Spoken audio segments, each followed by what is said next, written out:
Sublimez votre intérieur avec nos collections uniques et élégantes. Chez Ibi Home, nous transformons vos espaces en véritables havres de confort et de convivialité. Découvrez notre collection exceptionnelle de meubles pensés pour chaque moment de votre vie. Des tables à manger conviviales, idéales pour rassembler famille et amis au salon haut de gamme, alliant élégance et confort, sans oublier nos chambres à coucher de qualité avec matelas offerts pour un repos parfait. Explorez notre sélection de luminaires rares et uniques qui sublimeront vos espaces. Découvrez notre gamme de motos électriques, économiques, performantes et respectueuses de l'environnement, idéales pour vos trajets urbains en toute sérénité. Nos installations solaires vous garantissent l'indépendance énergétique tout en réduisant vos factures. Chez Ibi Home, profitez en ce moment de réductions allant jusqu'à 35% sur nos équipements solaires. Ce n'est pas tout, nous vous proposons également des options de paiement échelonnées pour encore plus de simplicité. Venez visiter notre showroom à l'ACI 2000, immeuble Ibi Group. Ibi Home, l'élégance, la mobilité et l'énergie au service de votre confort.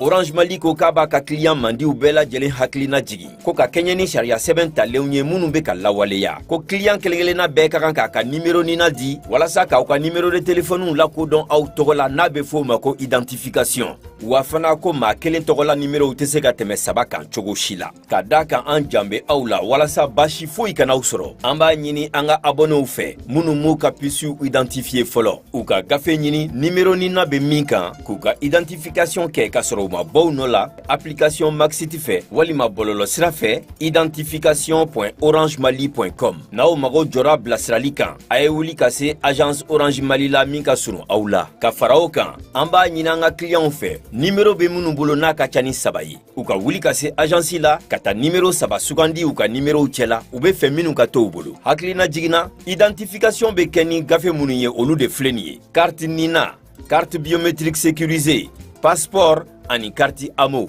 lakana yan bela jelende kunkoyi amba ufa uka danaya na uka chesirila na umagobe kunafoni werela ayanga service client digital kumanyogonya Maxiti fait walima WhatsApp fait 90 11 10 10 Orange au fait.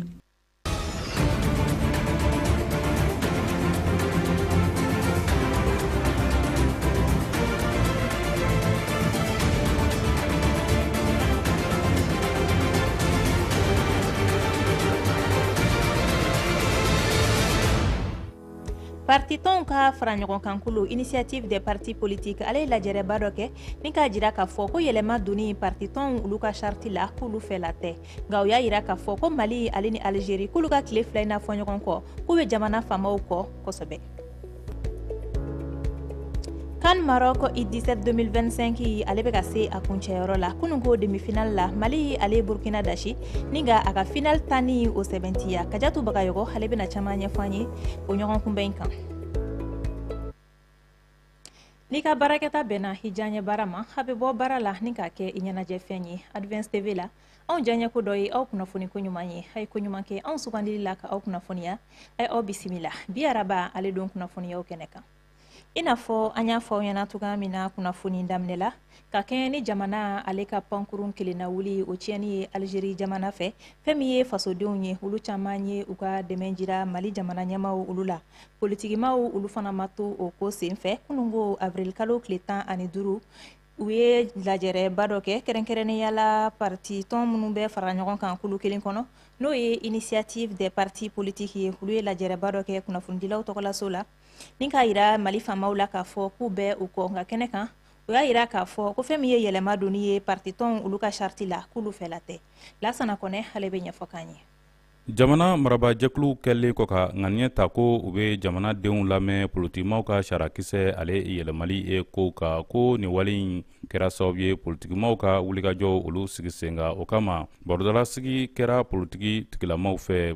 Maison de la Presse la kulu min bɛ jɛkulu dɔ kɔnɔna na n'a bɛ wele ko IPAC ni o ye initiative des partis politiques ye olu ka barodalasigi in senfɛ u ka kumasenw bolila hakilinaba fila ka fɔlɔ ye Algérie ale ye gɛlɛya min ta k'a ɲɛsin Mali ma ni o taara bawolo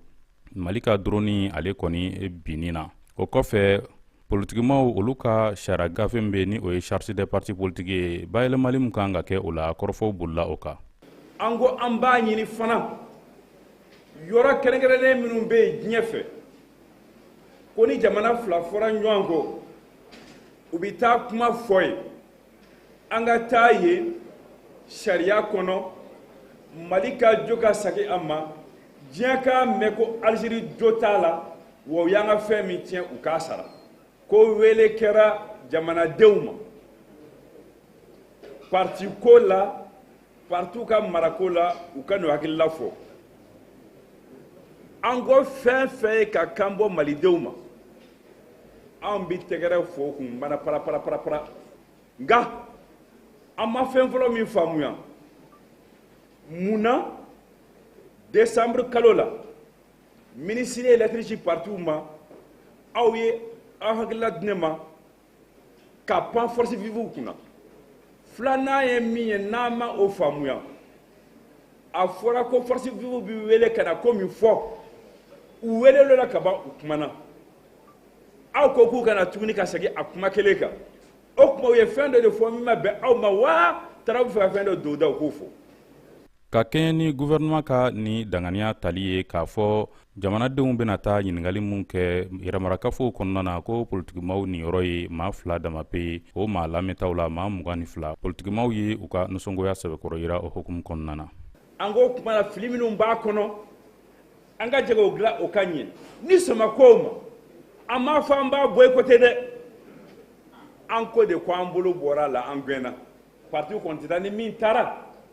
ita i tɔgɔ ita i jamu ye ita ti parti tɔgɔ ye dɛ. Parti politikiw ni olu ye bɛrɛbɛrɛtɔnw ye mun jɛn bɛ kulu la n'a bɛ wele ko IPAC olu kɔni kɛn bɛ ka dayɛlɛli kɛ nin waati na ka se ka kumaɲɔgɔnyaw olu kɔni kɛ ni gouvernement ye yaasa gɛlɛya min bɛ u ni ɲɔgɔn cɛ fura ka se ka sɔrɔ o gɛlɛyaw la. O tɛmɛlen kɔ ka bɔ yen nɔ kunnafoniya wɛrɛw nasira la fɛn min ye seko ani dɔnko kun kan an bɛ aw ladɔnniya ka fɔ ko fɛsmama ale ye seko ni dɔnko lajɛrɛba ye min bɛɛ sigi sen kan san o san marikalakaw fɛ yen nɔ kabi san 1993 waatiw la Mali seko ani dɔnko o yangali ko kama kuma se min tan bɛɛ ɲinata senfɛ o de ye ko fɛn jumɛnw de bɛ Mali kɛ Mali ye ka kɛɲɛ ni 21e siècle ale waatiw yɛrɛ ye k'aw ladɔnniya ka fɔ ko nin festival kofɔlen ale daminɛna kunungo a bɛ kuncɛ avril kalo tile 21 ka caman faamuya festival in ko kan a ɲɛmaaba n'o ye Aliyu Ifranija ye ale bɛ cɛman ɲɛfɔ an ye Mori Ture o ka kuma bara la. Le festival des masques et marionnettes de Markala. Festival des masques et marionnettes de Markala ne bolo ale ye baaraminɛ ye min ye baaraminɛ ɲɛnama ye seko ni dɔnko hukumu kɔnɔna na Mali la ka sababu kɛ ale bɛ kɛ ni baara mun ye a bɛɛ lajɛlen ye an ka laadalanfɛnw de ye wa a bɛ kɛ sababu ye kalan sira kan ka se ka taa sira ɲuman yira an ka denmisɛnw na nin baara in bɛ cogo min na an tɛna yɛlɛma caman don olu la nka an bɛna mun kɛ o de ye ka se ka wulikajɔ wɛrɛw fara kan mun bɛ kɛ sababu ye ka se ka ko in faamuya kosɛbɛ ni o ye baarabolo wɛrɛw farali ye a kow kan ni o ye ɲɛnajɛw ale ni ka yaala ka taa ɲɛdayɔrɔ kan ni o ye activité touristiques ye ani ka fara maliden ɲumanya yɛrɛ kalan walew kan tuma caman n'i ye festival ko mɛn Mali la maaw bɛ concertw ale ni wale camanw ye nka anw tɛna an ta kɛ concert ye ka sababu kɛ anw b'a fɛ ka festival des masques et marionnettes ale kɛ baarabolo ye mun na kɛ sababu ye ka se ka Mali lataga ɲɛ o kɔfɛ min ye marakala a n'a nɔkandugu ye ka olu ka ɲɛtaga kow sigi sen kan an ka laɲini ye min ye o ye k'a daminɛ ka festival nin kɛ Mali tɔgɔ la ni o ye niveau national ye o kɔfɛ ka se k'a cari ka mɔnɔ bɔ ka bila diɲɛ bɛɛ lajɛlen na an bɛ aw ladɔnniya ko Markala mairie olu ye biriki dilan usine kɔrɔ o yɔrɔ di an ma an ka se k'an ka baara ninnu kɛ o yɔrɔ ninnu na wa an bɛ wulikajɔw la ka se ka o baara yɔrɔ in ale yɛlɛma ka kɛ centre culturel ye wa don nataw la an kɛlen don ka ŋaniya ta k'a yira k'a fɔ maa fɔlɔ min ye hakilina ta ka nin festival in sigi sen kan ni o ye Fɛsmama ye k'ale to a da nin yɔrɔ kofɔlen na ni o ye professeur Abdul Diop ye. Nous sommes ouverts à des programmes, on va dire nationaux.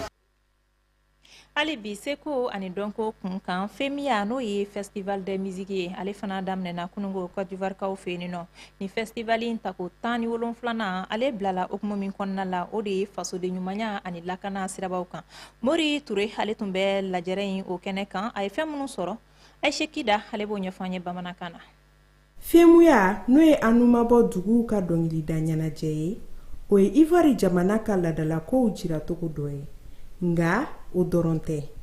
nin ye ladalako ye min bɛ maa kɔnɔ kosɛbɛ bawo a tɛ yɔrɔ di dɔrɔn dɔnko tigiw ma u k'u jɛrɛ jira nga a b'a yɛrɛ bila fana sɔrɔko siratigɛ la kabini san 10 nin kɔ Afiriki dɔnkilidala ɲaanaw ye ɲɔgɔn nabila yɔrɔ min na san caman kɔnɔ kɛnɛ kan ka ɲɛsi suman tigɛbaga juguw ma min bɛ sifinaka caman ta siraw kan ni Femuya bɔko 17nan in bilala jamanadenw ka miiriya ni sira lakanani barokun kɔrɔ Femuya 2025 min bɛna kɛ fo awirili kalo tile 20 o bɛna kɛ Abidjan dalo a cɛ a bɛ programu suguya caman di min bɛ Afiriki jamanaw bɛɛ lajɛlen cogoya jira ndolobaw i n'a fɔ Angélique Kidjo Smarty ka bɔ Burkina Faso Karis ka bɔ Faransi ani José ka bɔ Côte d'Ivoire olu bɛna kɛnɛ in masiri kunnafoni kuncɛla kan Maroc I17 ale bɛ ka se a kuncɛyɔrɔ la kunungo demi-finale ale kɛnɛ kan fɛn min ye Mali ale ni Burkina Faso ye olu tun bɛ ɲɔgɔn na ɲɔgɔn kunbɛn ale labanna Mali ka sebaya sɔrɔli la Burkina Faso kan ni bikuru 2 ani 0 ye sebaya min yɛrɛ na kɛ sababu ye an ka se ka taa an sifilɛ Marocains olu la finaleba o kɛnɛ kan an ka ciden kɛrɛnkɛrɛnnen Maroc jamana kɔnɔ Kajatu Bagayɔgɔ ale bɛ ɲɛfɔ kan ye Finawano ka kɛnɛ sifinakaw ta fanfɛla la minnu si bɛ toujours san 17 bɔɲɔngo la demi-finale hukumu kɔnɔ ni maa kun sigilen don ka ɲɔgɔn sɔrɔ kɔnɔ o tun bɛ tali kɛ Mali ni Burkina Faso ka ɲɔgɔn sɔrɔ kan ka d'a kan ni dolantanjɛkulu 2 ye ɲɔgɔn sɔrɔ badenya dolantan fɔ siɲɛ 2 Bamakɔkaw fɛ yen o la maa kun sigilen don n'a ye k'a fɔ k'u bɛna ɲɛda kura yira maaw la ni demi-finale kofɔlen kɛnɛ kan ka d'a kan a nafa kun ka bon kosɛbɛ ɲɔgɔn sɔrɔ bɛ daminɛ tago fɔlɔ wagati an b'a ye k'a fɔ ko Adama Jefila Jalo ka cɛdenw b'a dolan ta k'a k'u ta ye ka taa cɛlu sɔrɔ ka don sanga 42nan kuma Sumayila Fane fɛ Nemuribaji minw tɛmɛnen kɔ Mali bɛ dɔ fara wulikajɔ kan ka d'a kan wagati Burkina b'a ɲini cogo bɛɛ la a bɛ se ka taga cɛlu jibɔ o bɛna poyi ka b'u kɔfɛ ka taa cɛlu 2nan sɔrɔ ka don sanga 77nan kuma Mahamadu Tarawele fɛ o de bɛ sɔrɔ dogodogoni dɔ senfɛ dolantan kɛni 2 ni kanangolo ye Mali dolantanw b'u senna dolan kan ka sɛlɛkumɔgɔninw ɲɔgɔn cɛ fo ka Burkina dolantanw dusu bɔ ne bɛ kɛ sababu ye ka Burkina dolantana 2 gɛn carton bilenman na ɲɔgɔnsɔrɔ bɛ kuncɛ n'o jaabi 2 ni kanangolo ka taa Mali kanu na nisɔndiya ko min farala kan o kɛra Mali dolantana n'o kɛra Sumayila Fane ale kɛra ɲɔgɔn tɛ ɲɔgɔnmɛnɛ n'an ko ma homme du match effectivement donc an baara kɛ bi an yɛrɛ la comme si nous bolontan na donc an sera ɲɔgɔn fɛ halisa an dɔ fara baara an ma foyi ye fɔlɔ an mago bɛ mun na o kupu de n'ala sɔnna an bɛ taa n'ala sɔnna ni ye final sɔrɔ kɔni ɲɛ bɛ kupu la kɔni bɛ taa kupu de nɔfɛ donc laɲini ye ka taa kupu inchallah ni ala ka dɛmɛ ani an bangebagaw ka maliyɛn bɛɛ lajɛlen ka dɛmɛ an kan ka min kɛ an b'o kɛ ka bila en place u ka dugawu k'an ye parce que u b'a fɔ cogoya min na finale a tɛ jouer à le gagner une finale ça se gagne donc on va aller chercher à gagner inchallah denmisɛnnin ninnu y'an bɛɛ denw de ye ni min den tɛ o dɔgɔnin don ou bien o kɔrɔkɛ don en tout cas an bɛɛ lajɛlen je pense que an ka soldats de bɛ yan bi u bɛ ka Mali de représenter donc an bɛɛ lajɛlen ka jɛ ka dugawu k'u ye je sais que vraiment on a les moyens de remporter cette coupe il suffit que an ka da la et puis dugawu ka sama an ma dɔrɔn n'o kɛra ni ala n'a kira sɔnna ma an ni nisɔndiya bɛ se Bamakɔ inchallah hali n'an kun b'a dɔn k'a ka gɛlɛn samata sɛgɛn mankanninw kɔni filɛ k'u jɔ u jɔyɔrɔ la cogo min na u bɛ se ka taga finale kofɔlen in na n'a fɔ u kɔrɔkɛw y'a kɛ cogo min n'o bɛ tali kɛ san 2015 ani san 2017 kan n'a kuncɛlu la olu yɛrɛ wulila k'u jɔ ni jɔnjɔn ye an b'a fɔ an ka samata sɛgɛncininw ye ko maliden bɛɛ lajɛlen bɛ u kɔ u la k'u k'u cɛsiri k'u ka na ni kupu ye faso kɔnɔna la an sera ka fɛn minnu sɔrɔ ka jira aw la bi kunnafoni nasira la o de ye nin ye aw ni ce aw ka danaya la hayi to Advance TV filɛli la wasa b'aw ye jabaraninko la sanga ɲɛ damadɔ ni ne wulila nansarakan kunnafoniyaw o bɛna lase aw ma bi su in na astanso fɛ nansarakan cɛɲi na ala ka Mali lakana